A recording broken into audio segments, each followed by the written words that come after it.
I think in business it's really important to think about alternative ways of getting the same thing done. And I always feel like business problems are like a puzzle. The answer is in front of you. The question is how you put that puzzle together to get the right answer. So it's January of 1999. Our biggest competitor, AutoBytel, is about to go public. They have filed for their IPO. Now that was devastating to us because we wanted to go public before them. Whoever would have gone public in that horse race would have been able to set the stage for that newly defined industry, selling cars online. They had filed for an IPO before us, which meant they would go public before us, and that was devastating. So the night of the IPO, we're sitting and we're thinking, what are we going to do? How are we going to get ahead of them? A great idea came to mind. Now there's like a bunch of us sitting together and having this conversation. The idea was that, well, people file internet companies as technology businesses. Well, if you think about SEC,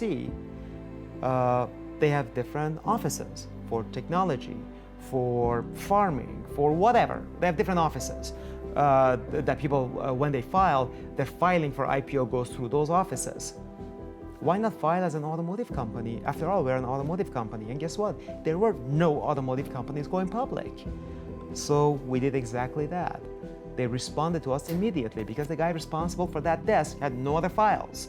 The guy responsible for the technology IPOs had a lot of IPOs piled up on his desk. So we got response back from SEC. We got through that government hurdle much quicker, and we were able to go public a few days prior to AutoBytel, and we set the stage for the pricing, for valuation, for multiples, and so on. So one of the most amazing experiences of my life, of course, was the day that the company went public, AutoWeb went public. March 23rd, 1999 was the day. Now, the night before that, we had a meeting with our bankers. So this is what happens. When you plan to go public, you decide how many shares you're going to sell. We had decided we're going to sell 5 million shares. We had decided that we're going to sell the shares between $12 and $14 a share. Well, the night before the IPO, the bankers will present you the book. They'll tell you basically what does the demand look like in the market for that security. And it turned out that there were buyers for 95 million shares of AutoWeb, but we had only 5 million shares to offer. So we agreed to price at 14, the high end of the range. And the next morning, it would mean that the company would go public at 14. And at 14, the math would be done for the money that the company would receive, the cash. So the morning of the IPO, the first thing that you do is you go to the trading floor. And it's a really phenomenal experience because you see all the TV screens. They have people, reporters talking about what securities are being issued that day, and you see your company on the screen over and over again because IPOs are a big deal and the news covers them. And there's anticipation. The market opens at 9:30 a.m. Eastern time, but the new issues don't start trading till a bit later in the day. But there are trades that are happening or getting built up before the market actually opens for that new security. And it's a loud floor. There are offers that are coming in, and it was phenomenal. It was a phenomenal experience to see that people are just calling in and placing massive orders for your security, the security you're about to issue.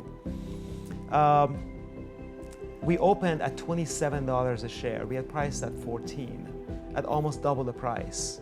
And our next stop was NASDAQ. The company had gone public on NASDAQ. So again, it was an amazing experience to go to NASDAQ and just experience what happens there.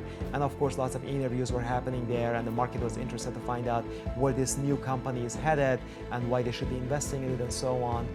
That day, the stock closed at 45, and which was just a phenomenal valuation for that business. It was higher than it should have been, frankly.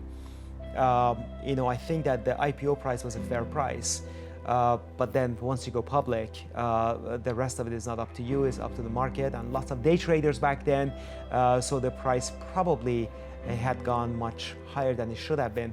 The next day, the price hit 50 and the market cap hit $1.2 billion. I remember after the IPO, my brother and I, we boarded United Airlines, and I opened up Wall Street Journal, and it was a phenomenal experience to see the headline saying that AutoWeb is worth more than Rolls-Royce. It was true, Rolls-Royce had just been sold for $500 million and AutoWeb was worth twice Rolls-Royce. Now, that is the American dream. That only happens in America. And in what other place on the planet, two refugee brothers can show up and 10 years later can have that kind of an experience. Now, of course, along the way, hopefully, I like to think, we create opportunities for others. And if you look at the people who went through AutoWeb and what they ended up doing, today the CMO of Subaru who was our marketing manager. One of the marketing managers at another marketing manager at AutoWeb became the founder of Zappos. And there were many other companies that came out of that team that were the early employees of that business. And I feel that we really started not just a business, but we probably became this learning ground, this place that allowed a lot of other people have the opportunities and experience to go out and start their own businesses, their own enterprises, and become massively successful in whatever they picked on. So it's really fulfilling to go through that kind of a process and see what comes out of the other end.